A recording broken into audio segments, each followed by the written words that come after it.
Hey everybody, Alana Kaivalia here. I hope that you are fun and fabulous today. Happy Thursday to everybody. I am currently live on Facebook, on YouTube, on Instagram, and I am pretty much here every week to help you as a yoga teacher and inspired spiritual practitioner to step into your role as a spiritual leader. But one of the biggest things I also want to help you to do is make sure that you are highly valued and profitable with your work.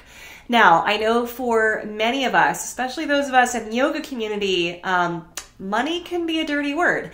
Whether it's because we are asking for it, because we are ashamed to ask for it, because we feel like we shouldn't make any, there are tons of stigmas around money in the spiritual and yoga communities. And I completely get it. I know that they're there. I have lived them and lived through them, and I am here to tell the tale. So I'm actually going to start today's broadcast with a little bit of a story, and this is something that happened to me. And I refreshed my memory on this because for those of you that are on my newsletter list, you know that this week I send out my newsletters every Wednesday morning, and this week on the newsletter I told you a little story about a time in my life where things were not so great as far as my actual financial situation is concerned. And for any of you who are career yoga teachers, you probably have at least an understanding that making a lucrative income as a yoga teacher is really, really difficult. So we're going to talk more about that today.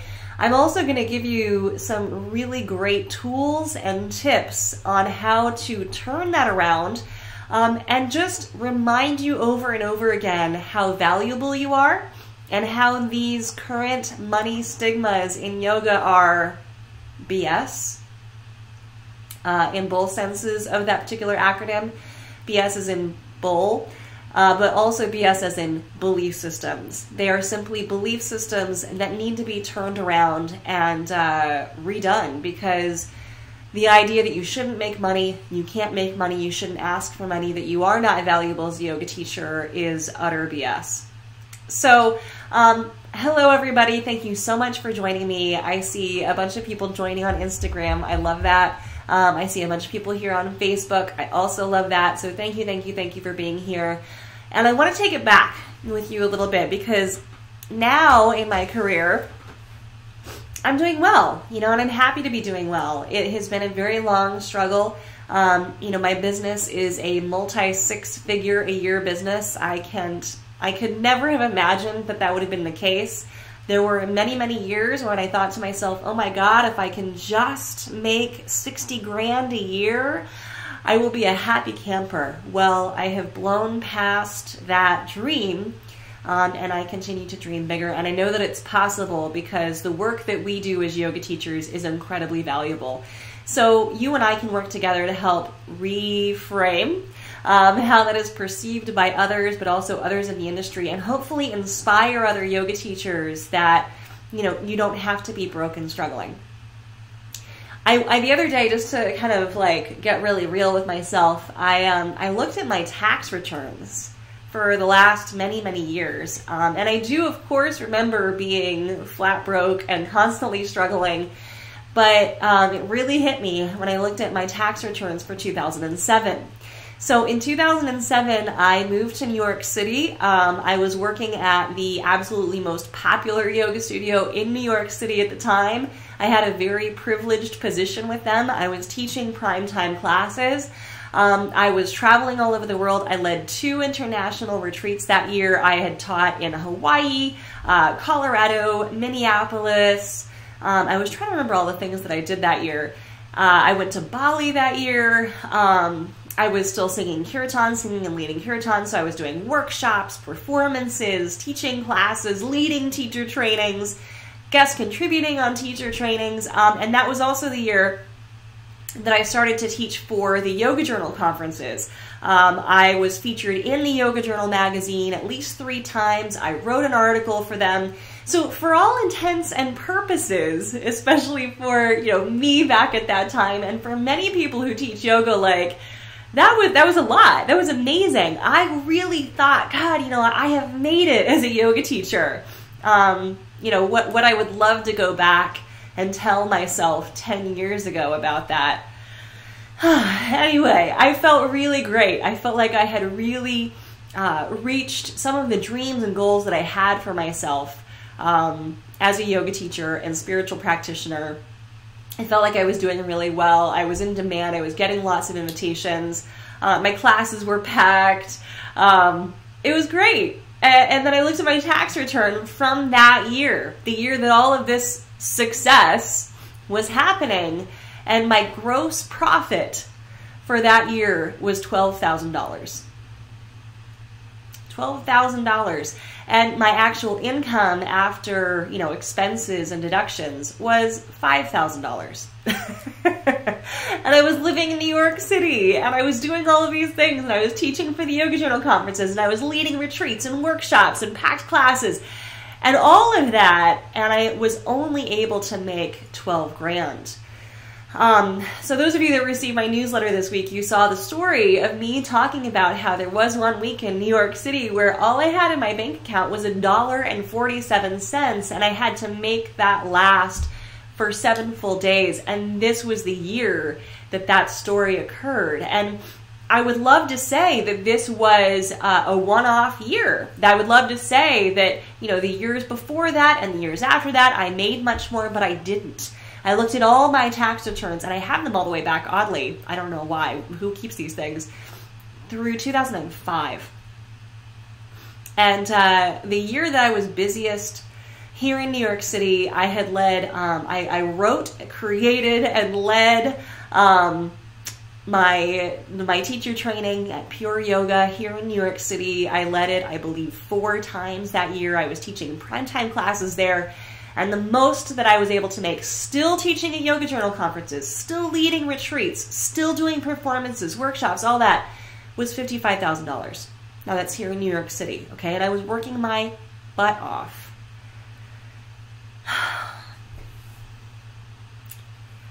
We don't need to do that anymore. We just don't need to do that anymore. And so something shifted for me.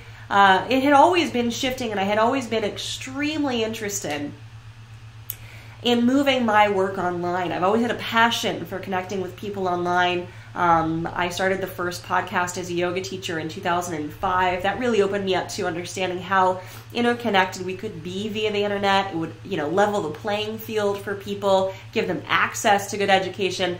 It took a while for me and the technology to catch up to what I wanted to do, but now my entire business is online, and I get to connect with you wherever you are. I get to do it from the comfort of my own apartment here in New York City. And all of that has been so important to me, but one of the greatest gifts it has given me is financial freedom. And now I know that in this industry we are trained, and it is beaten into us that we should not do what we do for money. And I'm going to ask you why. Why? Why shouldn't we do what we do for money? Everybody else does what they do for money. And if you're going to say, well, other spiritual leaders, no, forget it.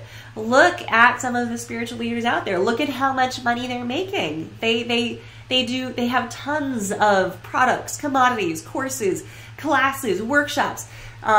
Even those clergy members who are not meant to have an income are still fully supported. They have an apartment provided to them. They have food provided to them. They have insurance provided to them. Nobody provides that to the yoga teacher, and we have to provide it for ourselves, which means we have to pay for it, which means it is appropriate and good to charge for our services. But also, we are extremely valuable.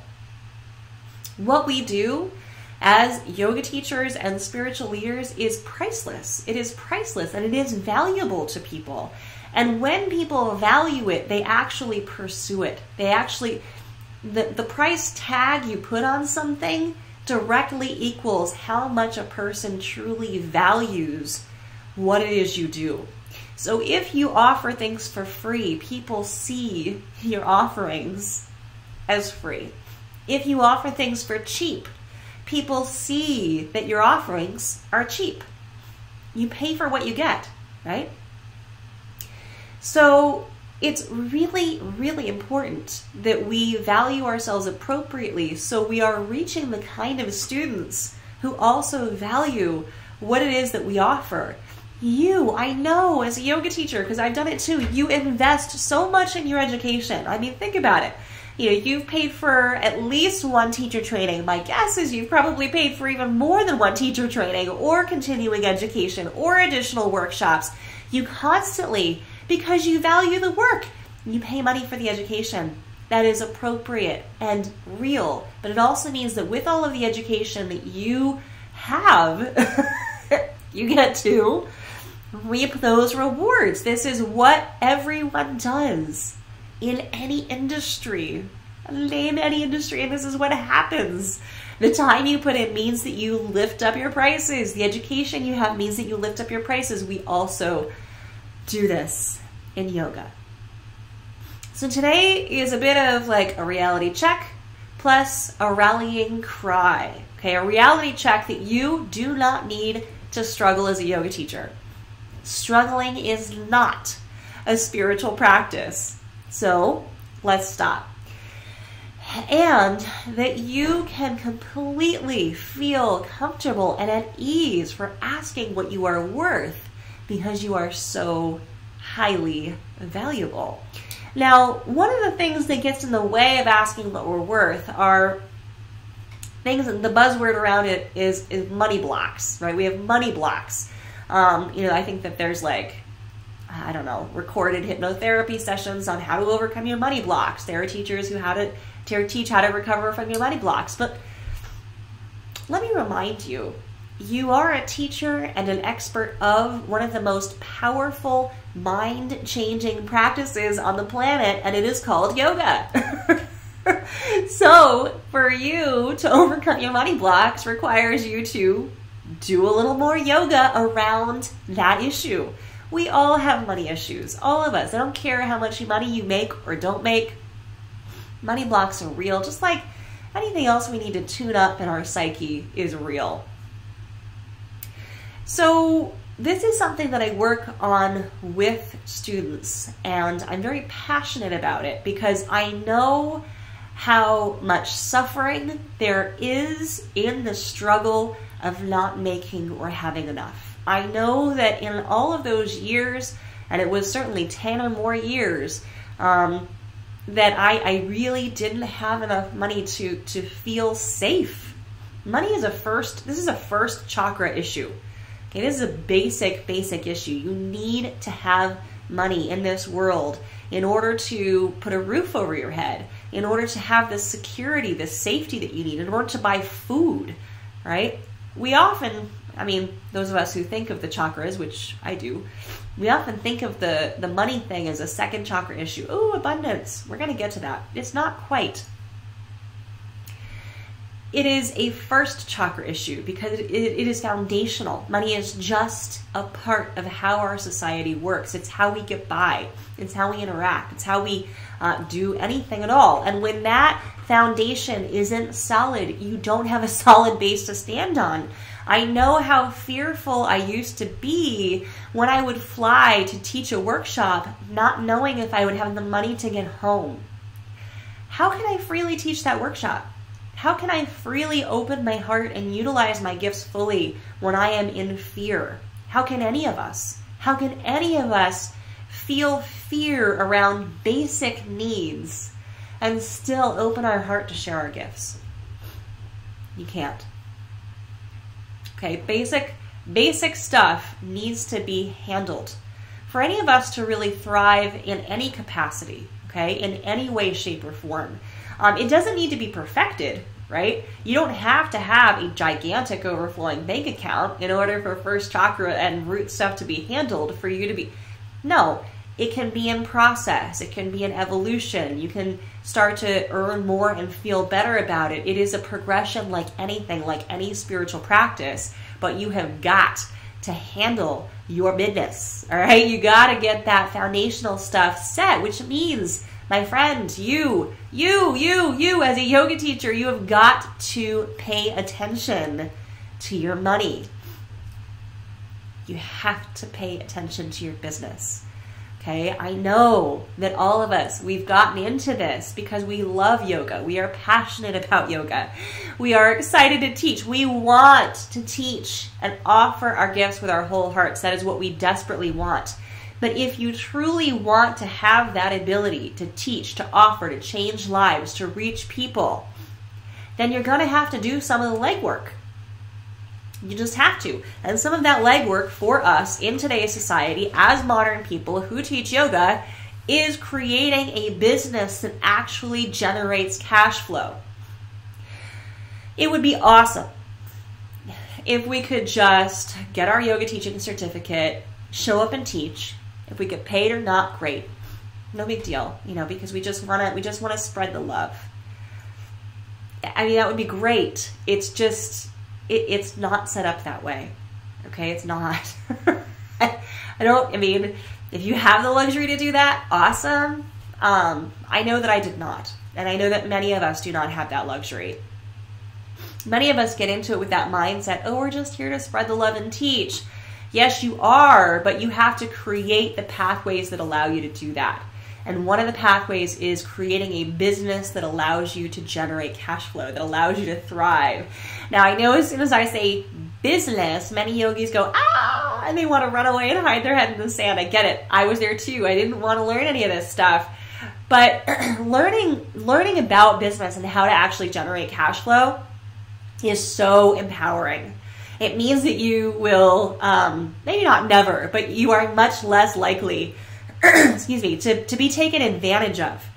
And many people are here to take advantage of your gifts, of your teachings. They are. If you offer them for free, they will take them for free.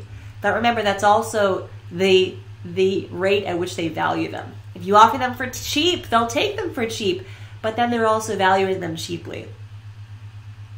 So for you to really kind of take the reins of you as a spiritual leader, as a business, it's so empowering. I know that for me too, it was super scary. Like, I didn't get a degree in business. I got my doctorate in mythology.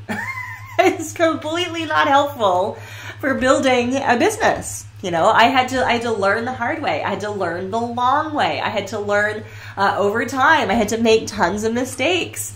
And I want to save you from that pain.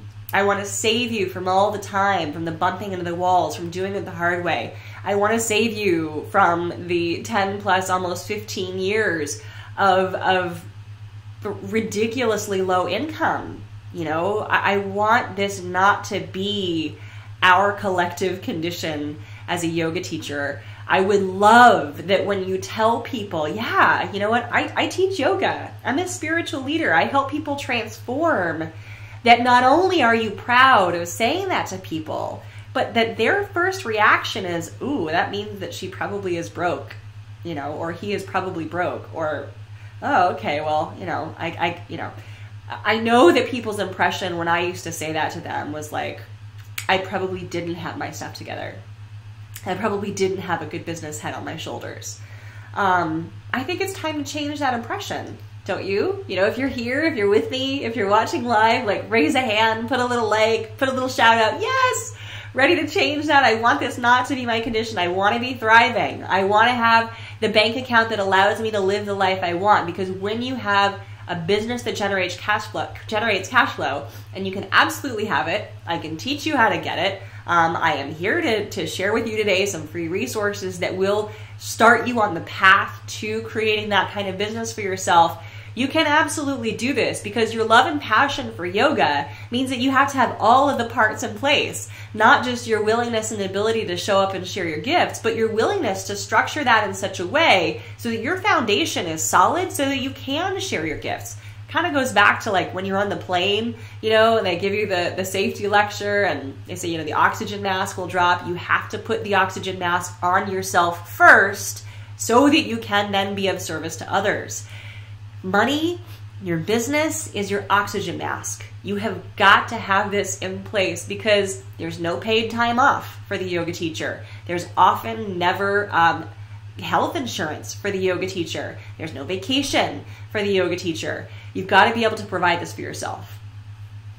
I can't tell you how many times I was sick and taught because I needed the income. I can't tell you how many times I was injured and taught because I needed the income. Because taking time off would have been so detrimental to my ability to handle my bills, I couldn't do it. You know what? It's challenging. You know, I understand. I realize that. So to get ourselves in the position where the foundation is such that we are able to truly just give of our gifts, give freely, that, my friend, is how you actually step into the flow of abundance. Now, I know another thing that kind of goes around in the spiritual community is like, abundance mindset, get into the flow of abundance. It doesn't happen magically. You cannot just think or meditate your way into abundance. You cannot law of attraction $1 million to yourself. $1 million will be on my doorstep. $1 million will be on my doorstep. No, I hate to tell you this, but if you want $1 million, you are going to have to work for it. Hard work is required. I know that you're not afraid of hard work. You're a yoga teacher. I know you work hard. How do I know you work hard? Because the only way you're making a living and surviving is probably because you're driving like crazy around your town to teach as many classes as possible, to make ends meet, to reach the students, to get the private lessons. You are no stranger to hard work. Let's work smarter, not harder. Let's work in a different way so that if you need to take time off, you have what's called passive income. Money coming in all the time as you sleep, so that when you need to take a day off, you can, and it's not going to completely kill your bottom line, so that you don't have to continuously trade time for money, so that if you need to make $1, you don't have to show up for an hour to do so, that you have ways to scale your business, meaning reach more people than can just fit in a yoga class or are available on a Saturday afternoon for the workshop you've planned. These are the strategies you need in place. All right, now I want to teach them all to you from start to finish. I want to show you exactly how to build this foundation so that you can generate the kind of cash flow that gives you this solid structure, so that when you stand up and teach, yes, you tap into that flow of abundance. You let things just pour through you so that you can be generous with your gifts. Abundance and generosity go hand in hand, but they must come from a foundation of safety and security. And that comes from having cash in the first place. So I really hope that this is making sense to people. Like I said, if you're into it, if you want to change your condition, if you want to be proud of being a yoga teacher and spiritual leader, one who's got your business stuff together, even though that's scary right now, I will teach you, don't worry. Then show me. Say, yes, I'm into it. Let's do this. So I'm going to give you now some free resources, okay, that will kickstart this into gear, that will show you what is possible. So the first resource I'm going to put below is a link to, I think it's a blog that I have about 5 ways that you can make money right now as a yoga teacher. You have 5 ways to generate income at this moment with tools that you have in place right now as a yoga teacher. So I'm going to put that link for you below on YouTube and Facebook and in the bio on Instagram. The next resource that I have for you is a free guide to mastering social media. So like it or not, here I am with you on social media, right? This is a way for you to connect directly with your audience, with your tribe members, to cut out the middleman so that they don't have to just show up at the yoga studio in order to see you. They can see you any day of the week. You can answer their questions. You can create a stronger relationship with them, which means they are going to be more likely to continue to hang out with you and potentially invest in something that you will offer in the future. Yay! So let me help you master social media. And this is not about winning the popularity contest, okay? Little public service announcement. Trying to just win likes and gain followers on social media is a bubble that will pop. It is not sustainable. It is not based on actionable or transformational content. You want to deliver the goods. You want to be here to deliver the goods. And that's not, you don't need, 1 million Instagram followers. You don't need 400,000 Facebook followers. You need the right followers. You need the followers who love you, who love what you do. So this guide will help you to find the right people who really want the content, the heart of what you have to offer, not just to throw up a like or give a follow and then be gone. So I'm going to put that link for you below on Facebook and YouTube to my social media guide. And Instagram, it'll be in my bio. And lastly, I want to invite you to my free training. Okay, this is probably the best resource and the most comprehensive one that is going to give you my absolute top 3 tips on how to start changing the needle, right? Shifting the dial for you in your business to really make it a profitable one, where you are highly valued, where your tax returns show many, many zeros. I mean, who doesn't want another zero? I do, on the end of the numbers that they make for a year. Like if you made $5,000 last year, wouldn't you like to make 50? You made 50 last year, would you like to make 500,000? I mean, everybody wants another zero. So let's get that in place and let's start those wheels in motion. And to do that, join my free training. And there will be a time that's convenient for you, I promise. Go ahead and click the link below on Facebook and YouTube and in my bio on Instagram. And that free training, again, is going to give you my top 3 tips on how to start the wheels moving forward in creating a business. Okay, now if you're ready to jump in, if you're like, oh my God, like I don't need these free resources, like let's go all the way. I'm ready to join. I'm ready to put in the work. And I want you to thank, for those of you who are here with me right now, I really want you to just like drop in for a second. It is the beginning of the year, right? We do have all of 2019 in front of us. Where do you want to be in August? What do you want your business to look like? You know, do you think 6 months from now, 7 months from now, 8 months from now, think about in December. Do you want to take December off and go on a vacation because you created the passive income that allows you to take time off so that you can go on vacation? If you want to have that kind of vision, and if you want to just knock it out in 2019, then I want to invite you to join my Upward Facing Business Academy. I mean, this is really kind of the end all be all. It's the business academy specifically for you, for yoga instructors, where I have poured all my knowledge, where I have poured all my insights, where I have shown you how to avoid all my mistakes, where I help you to alleviate all the pain of the struggle of not making enough. It's there. It's an incredible supportive community. It is a 6-month program. It is from start to finish. Everything that you need to build a business that creates you passive and sustainable income, that allows you to scale up, meaning reach more people, that allows you to stop trading time for money. It's all there for you. So I'm going to put the link for you to that business academy below so that you can check it out and put it on your radar, because that's really, you know, the information that you need in order to get this done. That's how I got here. That's how I'm able to sit here and tell you, yeah, like in 2007, my tax return showed a gross income of 12 grand. 2018 is going to be a lot different. I've added a couple of zeros to that and more. So, you know, this is what's possible. I don't have a business background. You know, I am a yoga teacher. As a yoga teacher, I have been able to do this. If I can do it, you can too. And me and all my team, we are here to help. We are deeply invested in this. This is part of our process. We are here to provide higher education for yoga teachers so that you can up-level your skills and your career as a spiritual leader. And this is a part of it. As I said, you've got to have your business together in order to create that foundation.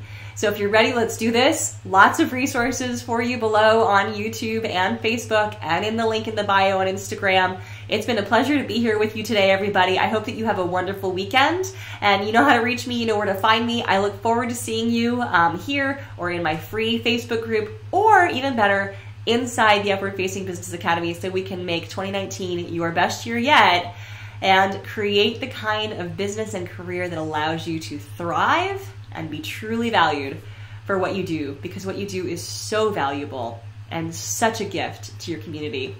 Thanks everybody for joining me. It's wonderful to have you as part of my tribe, and I will see you all very soon. Thank you.